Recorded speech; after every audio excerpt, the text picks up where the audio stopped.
Bonjour à tous et à toutes. Bonjour. Cette vidéo a pour but de vous présenter les mobilités des programmes anglophones de la DRIF et les procédures à effectuer pour candidater à celle-ci. Nous allons revenir sur les points essentiels explicités lors de la réunion de présentation. Je vous présente Caroline David, responsable pédagogique des programmes anglophones, et l'autre responsable pédagogique des programmes anglophones est Nicolas Gachon. Je vous présente Laura Fajol, notre gestionnaire administrative de la mobilité internationale encadrée. Elle est disponible au bureau 02, bâtiment Ionesco, pour toute question administrative liée à ces mobilités. Qu'est-ce que les programmes anglophones? Les programmes anglophones sont des programmes de mobilité avec pour seule destination les États-Unis, le Canada et l'Australie. Le Canada anglophone. Cela ne concerne donc pas les destinations européennes. Ces mobilités étudiantes sont ouvertes à tous. Tous les étudiants de Paul Valéry peuvent y postuler. Nous vous rappelons que ce ne sont pas de stages. Vous pouvez partir à l'année ou au semestre. Que signifie être étudiant en mobilité? Alors tout d'abord, vous êtes inscrit à la fois à l'université Paul Valéry, mais aussi dans l'université partenaire où vous avez été sélectionné. Et vous devez donc vous inscrire à l'université Paul Valéry avant votre départ. Donc l'inscription administrative, puis pédagogique qui intervient en septembre. Vous bénéficiez du remboursement des droits de scolarité de l'université Paul Valéry, mais aussi de l'exonération de ces frais dans l'université partenaire. Attention, des frais divers supplémentaires peuvent être demandés, qui seront donc différents de ces frais que vous n'aurez pas à payer. Vous étudiez à l'étranger pour un semestre ou une année, c'est au choix. Vous l'indiquerez donc lors de votre candidature dans le formulaire. Et ensuite, vous bénéficiez de la reconnaissance académique des enseignements suivis à l'étranger. Vous suivez les cours et passez les examens là-bas. Donc les résultats que vous obtenez seront traduits puis transférés sur votre attestation de résultats de l'université Paul Valéry. Vous ne recevez donc pas de diplôme de l'université partenaire puisque c'est un transfert de résultats. Les conditions requises pour pouvoir candidater et partir en mobilité avec les programmes anglophones, c'est tout d'abord, vous devez être inscrit à l'université Paul Valéry l'année de la candidature, mais aussi l'année de la mobilité. Vous devez avoir validé au moment du départ une L2 au minimum. Dans le cadre d'un départ en Master 1, vous devez avoir été accepté dans le master pour lequel vous avez été sélectionné pour la mobilité. Autrement, cela annule votre départ. Il n'est pas possible de partir en Master MEF, les masters enseignement, et dans certains cas en Master 2. Il faudra voir cela avec votre coordinateur de département et votre responsable de master. Enfin, vous devez avoir un bon dossier académique, avoir une bonne motivation, un bon projet et être sélectionné par la commission de sélection. Nous vous informerons ensuite de votre sélection, puis nous informerons l'université partenaire de votre sélection et vous entamerez les démarches de leur côté, tout ce qui est inscription, démarches administratives avec l'université partenaire. Quelles sont les différentes destinations? Parmi les universités partenaires, nous avons entre autres l'Université du Minnesota, Mount Holyoke College et UNC Chapel Hill, qui sont aux États-Unis. Il y a l'Université de Victoria et de Concordia à Edmonton, au Canada. En Australie, RMIT et UTS. Nous avons bien entendu d'autres destinations que vous pouvez consulter dans le cahier informatif sur notre site. N'hésitez pas aussi à regarder les places disponibles, les éligibilités et les autres informations pour l'année en cours. Pour certaines destinations, il existe des postes de Teaching Assistant, assistant de langue. Il s'agit de donner des cours de français contre une rémunération. Vous pouvez aussi assister à des cours dont les notes pourront valider ou non, selon les résultats, votre diplôme en cours à Paul Valéry. Encore une fois, vous retrouverez toutes les modalités dans notre cahier informatif disponible sur notre site. Chaque université a ses spécificités, tant dans sa localisation géographique que dans son fonctionnement.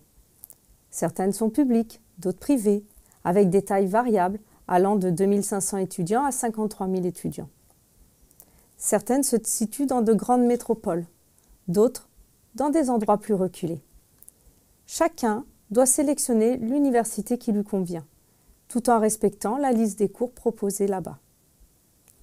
Si vous êtes intéressé par les universités du Minnesota, de Chapel Hill et de Mount Holyoke, il faudra prendre contact avec les directrices sur place à Montpellier. C'est fortement recommandé. Nous avons Corinne Dumas pour UMN, Carole Hubert pour UNC et Émile Lotte pour MHC. Il faudra bien entendu prendre en compte l'aspect financier. Il ne faut pas vous cacher que l'Australie reste une destination très chère, mais néanmoins une expérience extraordinaire. Je vais vous expliquer maintenant comment candidater pour les programmes anglophones. Alors vous devez tout d'abord candidater en ligne sur la partie du site dédiée aux programmes anglophones. Il s'agit d'un formulaire en ligne nommé Move Online. Les dates des candidatures sont disponibles sur notre site. Donc merci de bien soumettre votre formulaire en ligne lorsqu'il est terminé, avec donc les pièces demandées, à savoir un document d'identité valide plutôt, l'attestation des résultats du TOEFL, le dernier relevé de notes de l'université et une lettre de motivation rédigée en français plus une en anglais et qui sera adressée donc aux responsables pédagogiques, à savoir Caroline David et Nicolas Gachon. Après avoir soumis donc, le formulaire en ligne, il faudra le déposer avant la date butoir au bureau 02 du bâtiment Ionesco. Renseignez-vous bien sur les dates, encore une fois, car tout dossier hors délai ne sera pas accepté. La sélection se fera à la fin du mois de janvier. C'est une commission qui jugera de la qualité de votre dossier, votre motivation, vos notes, votre résultat de TOEFL. Il n'y a pas d'entretien oral. Donc il est bon de montrer votre motivation en amont en venant aux permanences de Caroline David et de Nicolas Gachon, dont la prise de rendez-vous au préalable est recommandée. Qu'en est-il du TOEFL ? Comme vient d'en parler Laura, il faudra le passer. Il est impératif qu'il soit passé avant le 31 décembre. Attention, si vous n'avez pas encore passé le TOEFL ou reçu les résultats avant la date butoir, vous avez jusqu'à mi-janvier pour envoyer vos résultats par email à Laura. La DRIF ne s'occupe ni de faire passer le test, ni de vous y inscrire. Pour vous inscrire, vous devez vous rendre sur le site ets.org. Il y a deux manières de passer le TOEFL, en présentiel dans une ville française, parmi lesquelles nous comptons Montpellier, sur le campus Paul Valéry, route de Mende, ici même, ou en ligne, avec le TOEFL Home Edition. Chacune de nos universités partenaires exige un score minimum au TOEFL. Vous trouverez le tableau qui regroupe chacune de ces exigences sur notre site. Attention, un bon résultat au TOEFL ne garantit pas que vous serez sélectionné. Avant de vous présenter les différentes aides financières à la mobilité, j'aimerais attirer votre attention sur le fait qu'il est possible que les universités ou les services d'immigration de chaque pays vous demandent une garantie financière. La garantie financière est généralement un document émis par votre banque qui prouve que vous possédez bien le montant demandé. Des informations à ce propos sont disponibles toujours sur notre site, dans les fiches de renseignement des étudiants partis anciennement en mobilité avec les programmes anglophones. Ces fiches sont donc, disponibles sur notre site. Donc, je vais vous présenter les aides financières à la mobilité. Il faut savoir que les informations que nous vous communiquons sont les informations de l'année en cours et peuvent être susceptibles de changer d'une année à l'autre. Pour les aides financières à la mobilité, il y a deux cas de figure. Premièrement, si vous êtes boursier du Crous, donc sur critères sociaux, vous pourrez garder votre bourse Crous si vous en refaites la demande comme chaque année. et les versements seront toujours mensuels. Cela ne changera pas, c'est comme si vous étiez en France finalement. Vous pouvez prétendre à la bourse AMI, que l'on surnomme AMI, Aide à la mobilité internationale, du ministère de l'Enseignement supérieur et de la Recherche. Il faudra, lors de l'élaboration de votre dossier de candidature au deuxième semestre, dossier, au final c'est un peu comme un dossier de candidature, sauf qu'on va vous demander d'autres pièces à joindre comme votre RIB, votre notification de Crous, ces choses-là. Donc il faudra nous fournir ces documents nécessaires et à votre arrivée en mobilité, l'attestation de début de séjour qui prouve que vous êtes bien arrivé à bon port. Ensuite, vous êtes éligible à la bourse région, la bourse région Occitanie, dont la demande est à faire en ligne sur le site de la région directement. Pour les non-boursiers du Crous maintenant, vous pouvez être aussi éligible à la bourse régionale Occitanie si votre quotient familial est inférieur ou égal à 25 000 €. Donc c'est à vérifier sur l'avis d'imposition du foyer fiscal auquel vous êtes rattaché. Donc pour récapituler, la bourse AMI pour les boursiers et la bourse région pour les non-boursiers, il n'y a pas de démarche à faire en ligne, ce sera en interne avec nous au bureau 02 du bâtiment I.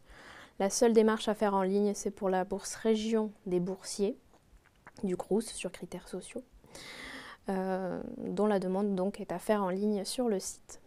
Attention, la bourse régionale est disponible seulement pour les étudiants en 3e année de licence ou en master 1 et 2. Vous retrouverez plus d'informations sur notre rubrique du site Aide financière à la mobilité. En résumé, voici les derniers conseils. Merci de bien préparer votre dossier. Il faudra le déposer en version papier également au bureau 02. Merci de bien anticiper les démarches administratives. Renseignez-vous sur les montants et prévoyez votre budget. Les frais quotidiens, frais d'immigration et autres sont à votre charge. Le versement des financements intervient au bout de quelques semaines. Il est donc important de prévoir ces délais. Merci de vous rapprocher de votre coordinateur départemental pour toute question pédagogique, afin de discuter des cours à prendre là-bas et pour faire ensuite valider vos équivalences de cours. Merci de consulter régulièrement vos emails et de respecter les grandes étapes de la mobilité. Tout au long de l'année de candidature et de mobilité, vous recevrez des consignes et des directives directement sur votre boîte email institutionnelle.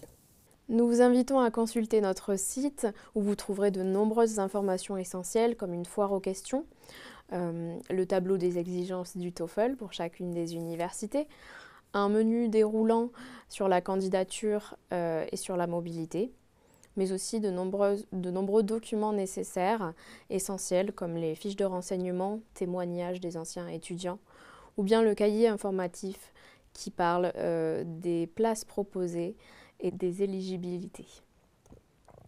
N'oubliez pas, nous sommes là pour vous épauler dans vos démarches, que ce soit avant, pendant et après la mobilité. Partir est une expérience unique. On espère vous voir bientôt au bureau 02 du bâtiment Ionesco. Bon courage, au revoir. À bientôt.